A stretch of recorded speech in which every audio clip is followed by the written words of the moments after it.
पाकिस्तान की तरफ से एक बार फिर ड्रोन के जरिए साजिश रची गई है। सांबा जिला के राजपुरा क्षेत्र के बाबर नाला के पास तलाशी अभियान के दौरान सुरक्षा बलों ने ड्रोन के माध्यम से फेंके गए हथियारों को बरामद कर लिया। बताया जा रहा है कि तलाशी अभियान के दौरान वहां पर एक पैकेट मिला जिसमें पिस्टल, मैगजीन व कई अन्य हथियार भी शामिल थे। इसके बाद सुरक्षा बलों ने सारे इलाके को घेर कर वहां पर तलाशी अभियान भी शुरू कर दिया। इस बारे में एसएसपी सांबा ने भी जानकारी दी। कलाई के ट्रुप्स और पुलिस का एक ज्वाइंट ऑपरेशन चल रहा था। सर्चिस के दौरान एक संदिग्ध बैग जो है वो मिला है। उस बैग को जब बम डिस्पोजल स्क्वाड ने खोला तो खोलने के बाद उसमें से आर्म्स एम्युनिशन मिले हैं, जिसकी डिटेल आपको बाद में बता दी जाएगी। सर 2 किलोमीटर की दूरी पे है। क्या अनुमान लगाया सकता है कि कैसे हथियार यहाँ पे पहुंचे? अभी हम कुछ नहीं कह सकते। ये ड्रोन ड्रॉपिंग के मसले जहाँ पे पहले भी हुए हैं तो हो सकता है वो ड्रोन ड्रॉपिंग हो, बट जब तक इन्वेस्टिगेशन में नहीं आता कुछ भी कंक्रीट नहीं कहा जा सकता। सर क्या इसमें 2 पिस्टल मिले हैं, 5 उसकी मैगजीन्स मिली हैं और कुछ राउंड्स मिले हैं पिस्टल्स के ही। काफी दिनों से ड्रोन की मूवमेंट भी देखी जा रही थी इसी एरिया में। बिल्कुल देखी जा रही थी, पर हम इसको ड्रोन ड्रॉपिंग के साथ डायरेक्ट मेल नहीं जोड़ सकते हैं, क्योंकि जब तक हमें कोई एविडेंस नहीं मिलेगा तब तक कुछ नहीं कहा जा सकता। क्या अभी भी सर्च है इस एरिया में? कुछ सिक्योरिटी फोर्सेस वो तो कंटिन्यू रहेंगी। राजौरी थन्ना मंडी में आज एक इनकाउंटर के दौरान सुरक्षा बलों को एक सफलता हासिल हुई है। सुरक्षा बलों ने इस इनकाउंटर में अभी तक फिलहाल 2 आतंकियों को मार गिराया है। बताया जा रहा है कि आज सुरक्षा बलों को सूचना मिली थी कि यहां पर आतंकी छुपे हो सकते हैं, जिसके बाद सारे इलाके को घेर लिया गया और ये मुठभेड़ शुरू हो गई। बताया जा रहा है कि सुरक्षा बलों ने आतंकियों को आत्मसमर्पण करने के लिए भी कहा, लेकिन जब वो नहीं माने तो दोनों तरफ से फायरिंग शुरू हो गई, जिसमें सुरक्षा बलों को फिलहाल 2 आतंकवादी मारने में सफलता हासिल हुई है। राजौरी थन्ना मंडी में आज एक इनकाउंटर के दौरान सुरक्षा बलों को एक सफलता हासिल हुई है। सुरक्षा बलों ने इस इनकाउंटर में अभी तक फिलहाल 2 आतंकियों को मार गिराया है। बताया जा रहा है कि आज सुरक्षा बलों को सूचना मिली थी कि यहां पर आतंकी छुपे हो सकते हैं, जिसके बाद सारे इलाके को घेर लिया गया और ये मुठभेड़ शुरू हो गई। बताया जा रहा है कि सुरक्षा बलों ने आतंकियों को आत्मसमर्पण करने के लिए भी कहा, लेकिन जब वो नहीं माने तो दोनों तरफ से फायरिंग शुरू हो गई, जिसमें सुरक्षा बलों को फिलहाल 2 आतंकवादी मारने में सफलता हासिल हुई है।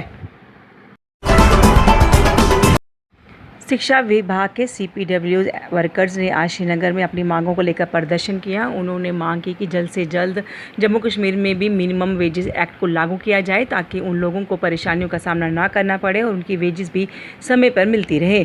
इस मौके पर उन्होंने डीपीसी करने की भी मांग की, ताकि उन्हें भी तरक्की मिल सके और वो भी अपना काम बेहतर कर सकें। इस मौके पर उन्होंने प्रदर्शन करते हुए कई अन्य मांगों को भी उजागर किया।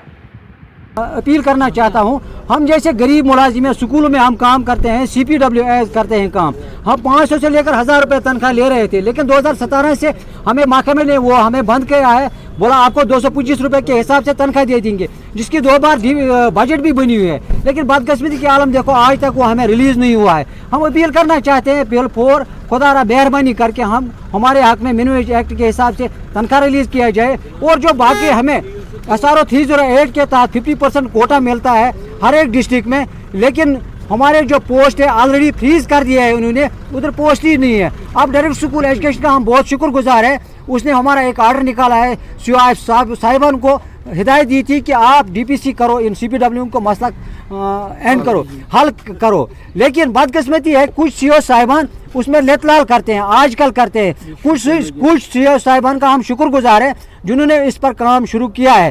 खास तौर पर सीओ शुपियन जो है वो इन सीपीडब्ल्यू को सफ़र कर रहा है, क्योंकि ऑलरेडी उनने 2 डिस्ट्रिक्ट कमेटी ने वो क्लियर कर दिया है, वो आजकल उनको करते हैं, डीपीसी नहीं करते हैं। हम आपके माध्यम से उसको गुजारिश करते हैं, मेहरबानी करके इन जैसे गरीब मुलाजिमिन का मसला हल कीजिए, और गवर्नर निज़ाम से यही मैसेज करते हैं कि मेहरबानी करके हम जैसे गरीब मुलाजिमिन के हक में मिनिमम वेज एक्ट के हिसाब से तनख्वाह रिलीज़ किया जाए। बाकी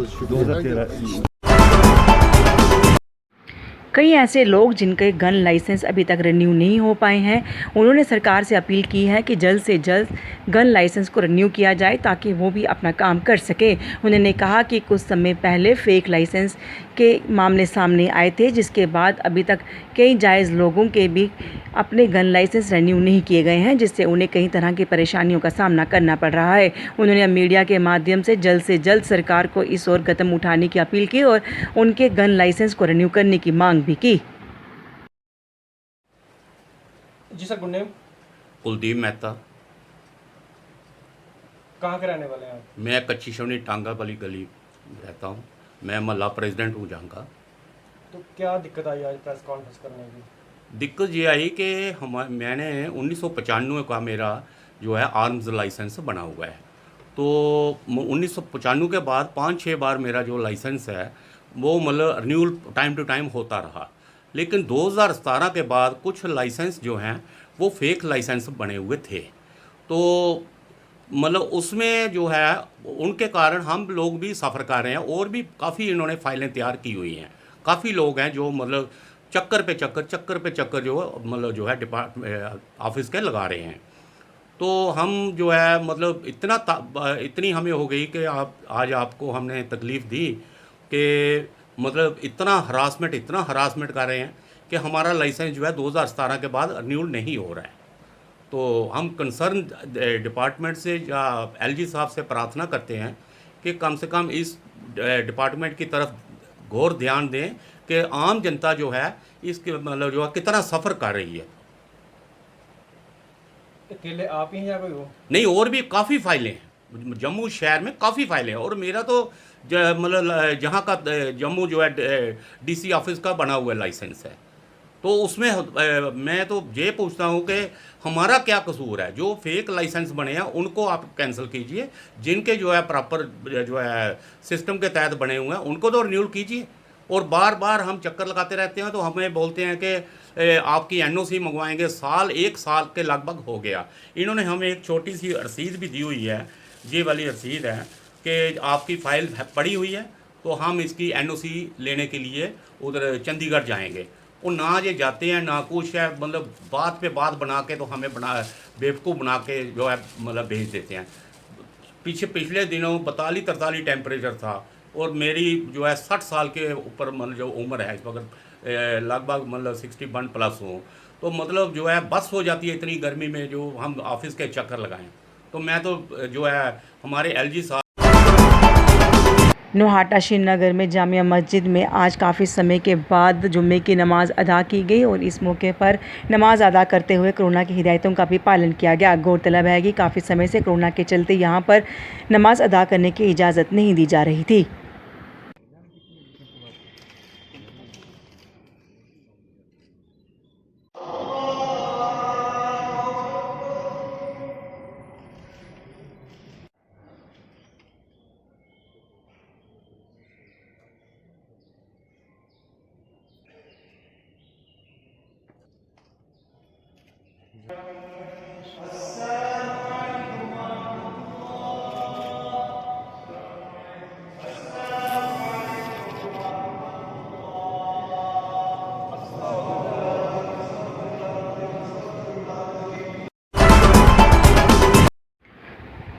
पंजाबी सॉन्ग जट वर्सेस पटोला का आज लॉन्च किया गया। इस मौके पर कार्यक्रम का आयोजन किया गया जिसमें मेयर चंद्रमोहन गुप्ता मुख्य तौर से मौजूद थे। इस मौके पर कलाकारों को इस गाने के लिए बधाई दी गई और भविष्य के लिए शुभकामनाएं भी दी गई। इस दौरान इस गाने के बारे में जानकारी भी दी गई। तो मेरी ओर से मैं आपका अपना आकाश रंगीला।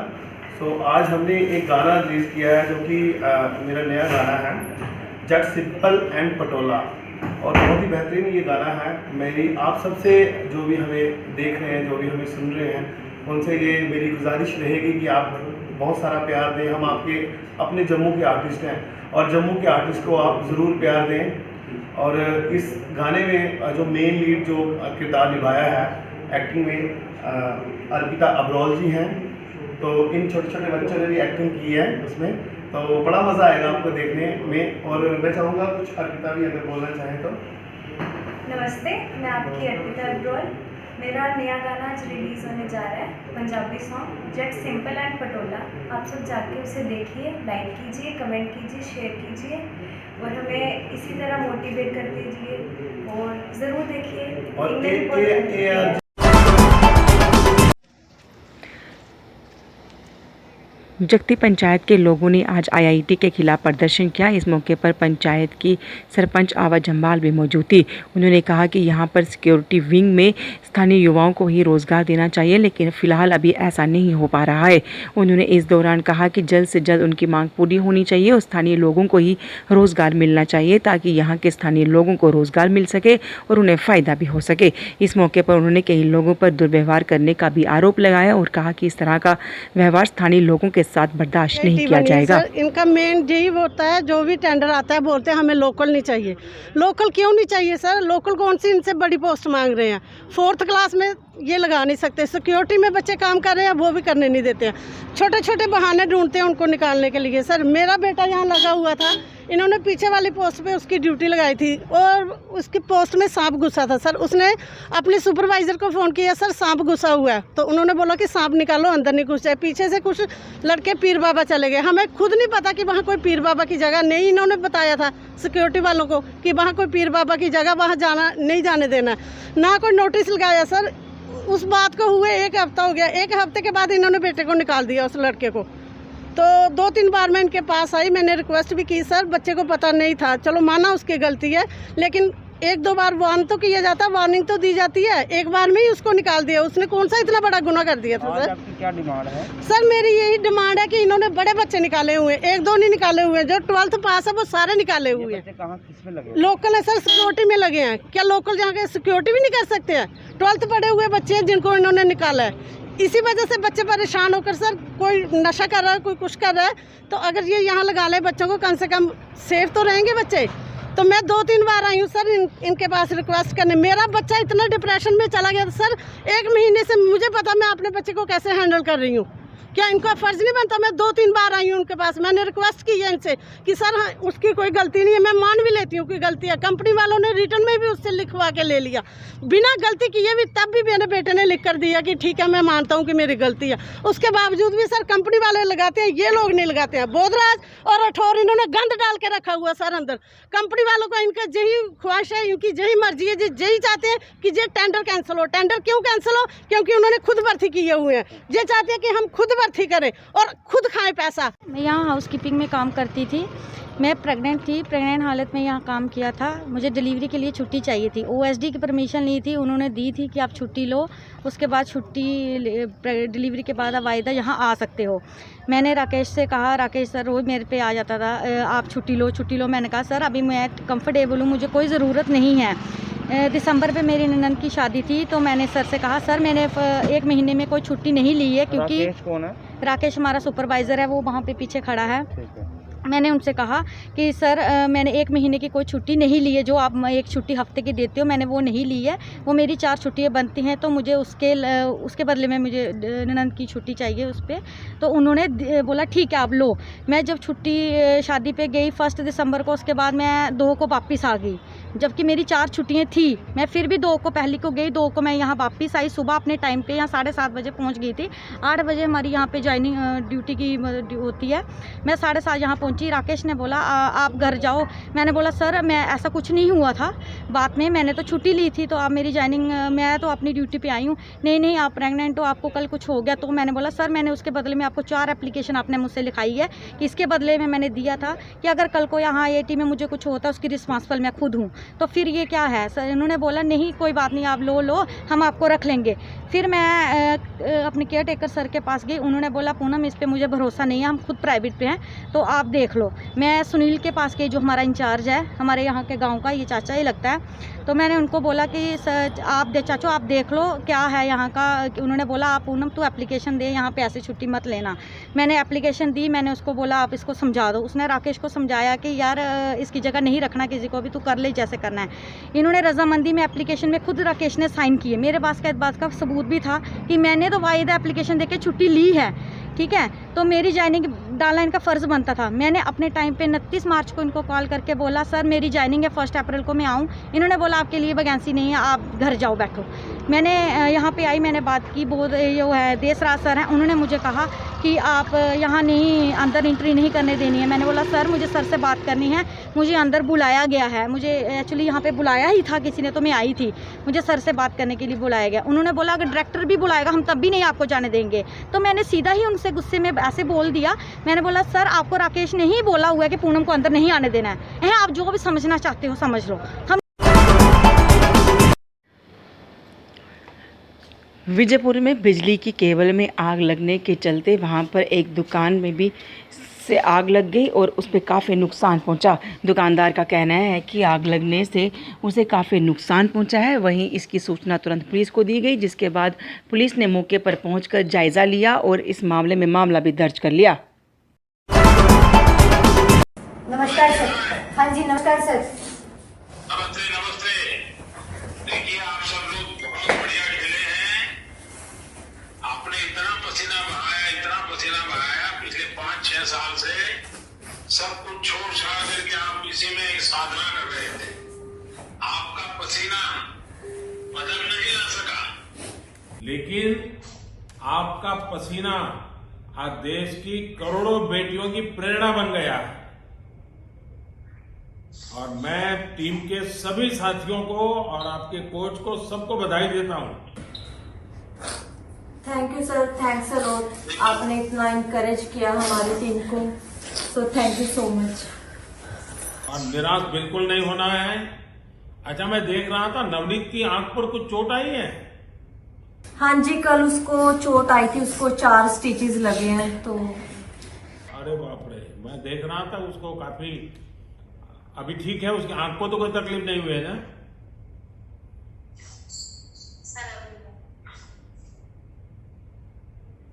और वंदना वगैरह सब बहुत बढ़िया किए आपने। और सलीमा के तो सबको लगा है कि भाई सलीमा तो बहुत कमाल कर देती। हाँ।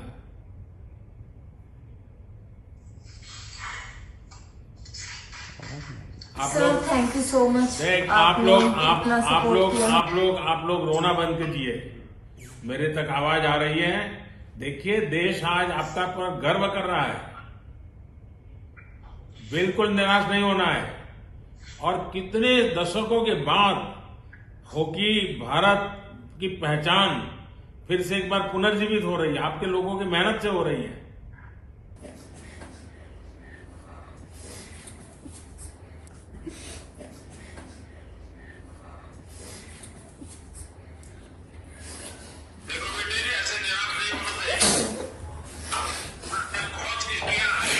Thank you very much, sir. Thank you for your words, and the girls are very emotional at the moment, and I think there will be. You have also tried your level best, and I can see that how you are encouraging our girls, and we are thankful to you. Thank you very much, sir. Wish you all the best for the future. Thank you very much, sir. And I also told the girls they inspired the nation, and I think that is something very important, and they have to cherish. Thank you for your support. Thank you. Thank you. Thank you very much. Namaste.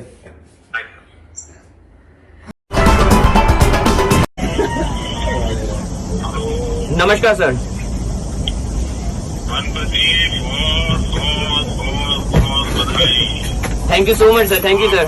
पूरी team को बहुत काम गजब किया है, आपने पूरा देश नाचा है। Thank you sir. सर आपकी बहुत दुआएं थी सर हमारे साथ। Thank you sir. आपकी आवाज थोड़ी ढीली थी।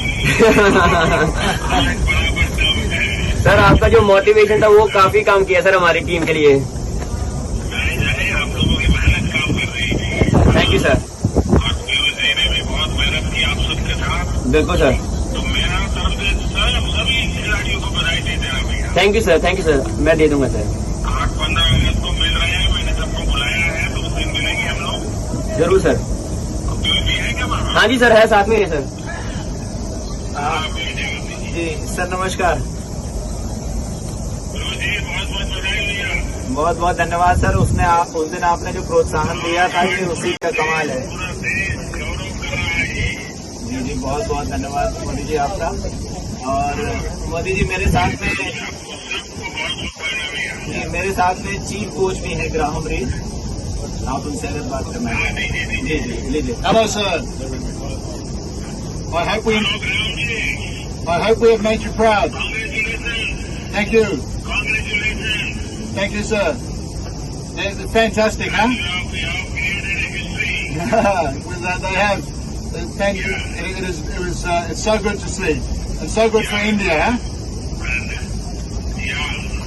Yeah. Thank you, sir. Thank you. And sir, your your words the other day after the semi-final were fantastic and very inspirational to us. Thank you. Your hard work is giving a result. Thank you. The team spirit is giving a result. Yeah, definitely. Yeah. And we feel proud. Yeah, that's good. Thank you.